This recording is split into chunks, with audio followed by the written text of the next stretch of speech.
अपने previous video में हम बात कर रहे थे regarding the components of staffing और हमने जो फर्स्ट कंपोनेंट है दैट इज रिक्रूटमेंट उसके बारे में पढ़ा। आज हम बात करेंगे regarding the second component that is selection. कि सिलेक्शन जो है वो किस किस तरीके से किया जाता है। सबसे पहले देख लेते हैं सिलेक्शन क्या होता है। Discovering most promising and most suitable candidate to fill up the vacant job position in the organisation. यानी कि जब आपने रिक्रूटमेंट किया था, एडवर्टाइजमेंट दिया था, तो बहुत सारी एप्लीकेशंस आपके पास आ गई। अब उन एप्लीकेशंस में से सबसे ज़्यादा प्रॉमिसिंग और सबसे ज़्यादा सूटेबल कैंडिडेट आपको अपनी ऑर्गेनाइजेशन के लिए सेलेक्ट करना है।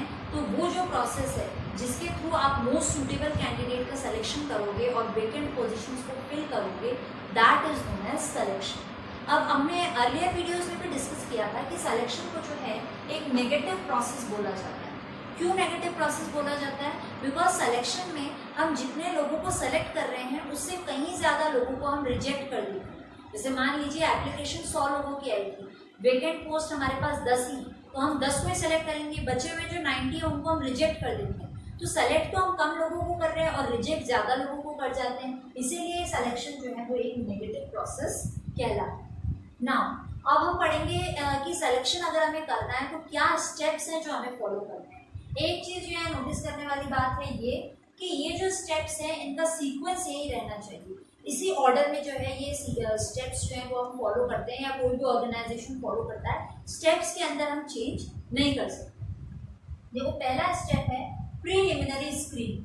प्रीलिमिनरी स्क्रीनिंग में क्या होता है कि भाई पहली नज़र में जो भी मिसफिट हैं या अनफिट हैं जॉब के लिए, जिनकी qualification up to the mark नहीं है, उन्हें हम निकाल देते हैं। जैसे मान लीजिए हमने जो है कस्टमर केयर के लिए जो वेकेंट पोजीशन है हमारे यहाँ हमने एडवर्टाइजमेंट डाला था। अब कई सारे ऐसे लोग आ गए जिनकी वोकेबलरी ठीक नहीं है, जिनका प्रोनाउंसिएशन गलत है, जिनको लैंग्वेज में प्रॉब्लम है, इंग्लिश हिंदी दोनों लैंग्वेजेस फ्लुएंटली नहीं आती है। तो ऐसे जो कैंडिडेट्स हैं जो कि हमारी रिक्वायर्ड क्वालिफिकेशन के अकॉर्डिंग नहीं, उनको हम पहली नज़र में जो है निकाल देते हैं। वो कहलाता है प्रीलिमिनरी स्क्रीनिंग।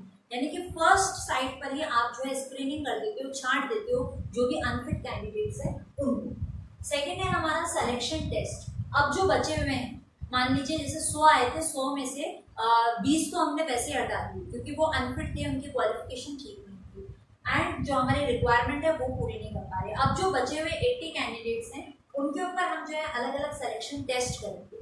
ये बेसिकली क्या होते हैं, डिफरेंट टाइप्स के रिटन टेस्ट होते हैं जिससे कि आपको पता चलेगा कि कैंडिडेट के अंदर इंटेलिजेंस कितना है, इंटरेस्ट क्या है। मतलब अलग अलग टेस्ट से आप उसके अलग अलग क्वालिटी के बारे में जानने की कोशिश करते हो। तो जैसे टेस्ट की एग्जांपल देख लेते हैं। पहला है जैसे इंटेलिजेंस टेस्ट, जिसमें डिफरेंट टाइप्स के क्वेश्चन पूछे जाएंगे ताकि कैंडिडेट के IQ लेवल के बारे में ऑर्गेनाइजेशन को थोड़ा अंदाजा लग सके। सेकेंड है हमारा एप्टीट्यूड टेस्ट। एप्टीट्यूड टेस्ट में क्या देखा जाता है कि how quickly candidate can learn new skills. इस तरीके से आपका पेपर जो है वो तैयार किया जाता है जिसमें कि ये पहचानने की कोशिश की जाती है कि कितनी जल्दी आप चीज़ों को ग्रैब करते हो, कितनी जल्दी आप जो है नई स्किल्स को फॉलो करते हो, जिससे कि अगर मान लो आपका सिलेक्शन हो जाता है, फाइनली आप ऑर्गेनाइजेशन में वर्क करोगे तो ऑर्गेनाइजेशन ये एस्टिमेशन करेगी कि भाई फ्यूचर में आप कैसा परफॉर्मेंस कर सकते हो। अगर आपके अंदर ग्रैबिंग पावर बहुत अच्छा है, आप बहुत जल्दी न्यू स्किल्स सीखते हो, तो अगर कभी भी एनवायरनमेंट में चेंज होगा, कोई नई टेक्नोलॉजी आएगी, कोई नए अडॉप्टेशंस होंगे, तो आप उन्हें बहुत जल्दी जो है सीख सकोगे। इसलिए ये जो है एप्टीट्यूड टेस्ट किया जाता है सिर्फ ये देखने के लिए कि कितने जल्दी कैंडिडेट जो है वो नई चीज़ों को सीख पाए। थर्ड है हमारा पर्सनैलिटी टेस्ट, यानी कि जो ओवरऑल बंदे की पूरी पर्सनैलिटी के बारे में जानने के लिए किया जाता है। नेक्स्ट है हमारा ट्रेड टेस्ट। ट्रेड टेस्ट देखो एप्टीट्यूड टेस्ट में भी हम यही जानने की कोशिश करते हैं कि स्किल्स कैसे सीखता है बंदा, और ट्रेड टेस्ट में भी यही हो रहा है, बट डिफरेंस इनमें इतना है कि एप्टीट्यूड टेस्ट में हम फ्यूचर की परफॉर्मेंस के लिए करते हैं कि भाई नई चीज़ें कितनी जल्दी सीखना है ताकि फ्यूचर में किस हिसाब से परफॉर्म होगा। और ट्रेड टेस्ट में हम क्या करते हैं, जो एग्जिस्टिंग स्किल्स हैं, वो क्वालिटीज जो बंदे में ऑलरेडी प्रेजेंट हैं, अभी हैं, उनके बारे में जानने की कोशिश करते हैं कि भाई ये जानता कितना है, कितना नॉलेज है इसको।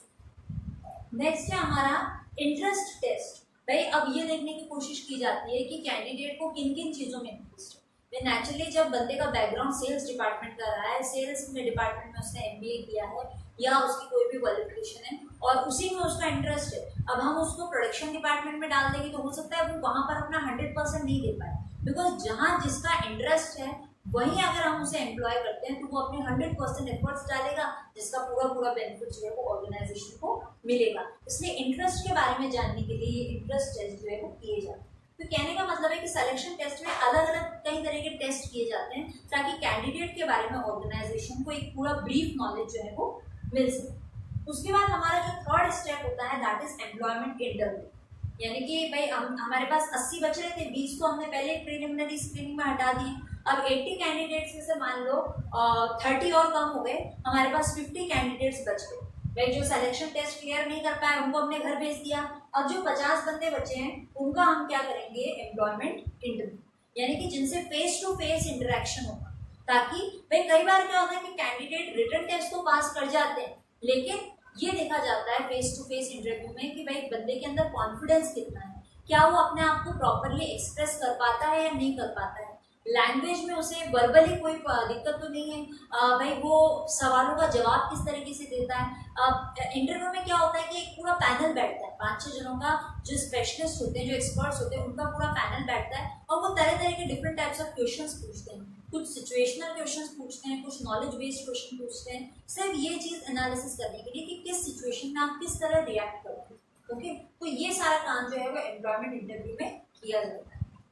उसके बाद हम करते हैं चेकिंग रेफरेंसेस एंड बैकग्राउंड। अब इंटरव्यू में भी कुछ बंदे निकल जाएंगे और हम कुछ बंदों को सेलेक्ट करेंगे। मान लो हमारे पास 50 थे तो 50 में से हमने 30 जो है वो इंटरव्यू में फेल हो गए, अब सिर्फ 20 जने बच रहे हैं हमारे पास, जिनके कि हम क्या चेक करेंगे, रेफरेंस और बैकग्राउंड, यानी कि ये अगर किसी के थ्रू आए हैं तो किसके थ्रू आए हैं एंड इनका जो है बैकग्राउंड क्या था। कहने का मतलब है कि मतलब पहली वाली जो जगह है, पुरानी जगह जहाँ पर ये लास्ट जॉब करते थे, वहां से अगर ये निकाले गए थे तो किस वजह से निकाले गए थे, क्या इनके रिकॉर्ड में कोई गड़बड़ तो नहीं है, कुछ गलत काम तो नहीं किया था इन्होंने जिस वजह से इन्हें निकाला गया या इन्होंने कुछ छोड़ा।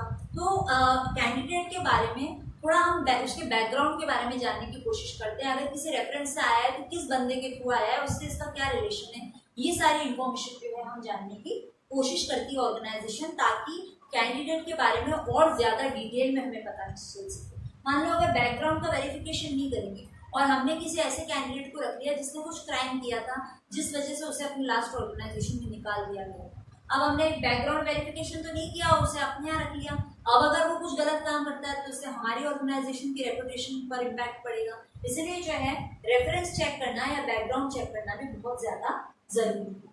उसके बाद फाइनली होता है हमारा सिलेक्शन डिसीजन। जैसे मान लो यहाँ तक हमारे पास 20 जने बचे थे, अब हमारे जो वेकेंट पोजीशन थे वो 10 ही थे, तो बैकग्राउंड और रेफरेंसेस देखने के बाद अब हमने जो है फाइनली 15 रख लिए। अब वो 15 पर क्या होगा, सिलेक्शन डिसीजन किया जाएगा, यानी कि जो भी हमारे टॉप मैनेजमेंट पर्सनल है वो अगेन एक मीटिंग में बैठेंगे और ये डिसाइड करेंगे कि भाई इस 15 में से हमें तो चाहिए सिर्फ 10 लोग, तो बेस्ट 10 कौन है जिन्हें हमें फाइनली सेलेक्ट करना है। यानी अगेन ये जो एक्स्ट्रा 5 है इनको हटा दिया जाएगा और फाइनल सिलेक्शन जो भी होगा हमारी मैनेजमेंट का, उसमें जो मोस्ट सुटेबल टॉप 10 होंगे उनका सिलेक्शन किया जाएगा। भाई अब ये फाइनली सिलेक्शन डिसीजन के बाद ये जो बच गया ना कैंडिडेट, अब ये है कि इन्हें जॉब तो मिलेगा, ये पक्की बात है। अब ये है कि फाइनल जो एग्जामिनेशन रह जाता है दैट इज मेडिकल एग्जामिनेशन, यानी कि आपका मेडिकल चेकअप किया जाएगा पूरी बॉडी का कि भाई कोई सीरियस इश्यू तो नहीं है आपके साथ मेडिकल इशू। अगर आप मान लो ऑर्गेनाइजेशन में आपने काम किया, साल भर काम किया, फिर कोई बड़ी डिजीज आपको हो गई जो पहले से थी, आपने ये रिवील नहीं किया, बताया नहीं, अब इसकी वजह से ऑर्गेनाइजेशन के एक्सपेंसेस भी बढ़ जाएंगे, आपको कुछ हो गया तो कॉम्पेंसेशन भी देना पड़ेगा। तो ये सारी प्रॉब्लम्स आगे चल के ऑर्गेनाइजेशन को फेस नहीं करनी पड़े, इसके लिए जो है सेलेक्टेड कैंडिडेट्स का मेडिकल एग्जामिनेशन भी करवाया जाता है।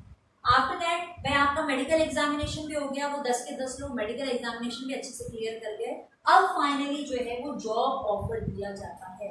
यानी कि अब जो है बात कैंडिडेट के हाथ में आ गई है कि भाई ऑर्गेनाइजेशन की तरफ से तो उसे जॉब ऑफर दे दिया जाता है, अब उसे एक फिक्स टाइम लिमिट दिया जाता है कि इतने टाइम लिमिट में आपको बताना है कि whether you will be joining और नॉट। एंड जो है अब कैंडिडेट के हाथ में है, वो चाहे तो मना भी कर दे, वो चाहे तो जॉब को एक्सेप्ट कर ले, अगर उसे terms and conditions, job environment, place, designation, पे स्केल सब कुछ अगर अपने अकॉर्डिंग सुटेबल लगता है तो वो एग्री हो सकता है। एंड अगर आपने जॉब ऑफर के लिए यस बोल दिया है तो फाइनली आपके साथ जो है कॉन्ट्रैक्ट ऑफ एम्प्लॉयमेंट साइन होगा, जिसमें कि ऑर्गेनाइजेशन के सारे rules and regulation, terms and conditions लिखे होंगे कि आपका पे स्केल क्या रहेगा, आपको लीव किस तरह से दी जाएगी, आपका जो है अलाउंसेस आपको कौन कौन से मिलेंगे, है ना, मतलब जितने वर्किंग आवर्स आपकी क्या रहेंगे। तो जॉब से रिलेटेड जो भी छोटी बड़ी जितनी भी इंपॉर्टेंट इन्फॉर्मेशन होती है सब कुछ जो है इस कॉन्ट्रैक्ट ऑफ एम्प्लॉयमेंट के अंदर लिखी होगी। एंड अगर इसको आप साइन कर लेते हो, टर्म्स एंड कंडीशन से एग्री हो जाते हो, तो आप अपना जॉब जो है वो स्टार्ट कर सकते हो। तो ये हमने पढ़ा कि सिलेक्शन जो है वो कितना एक टाइम कंज्यूमिंग और लेंथी प्रोसेस है, इसके अंदर क्या क्या डिफरेंट स्टेप्स हैं जो one by one sequence wise हमें फॉलो करने पड़ते हैं। So this was all regarding the second component of staffing, that is selection. हमारा जो अगला वीडियो होगा that will be last video of staffing, और उसमें हम डिस्कस करेंगे अबाउट ट्रेनिंग एंड डेवलपमेंट।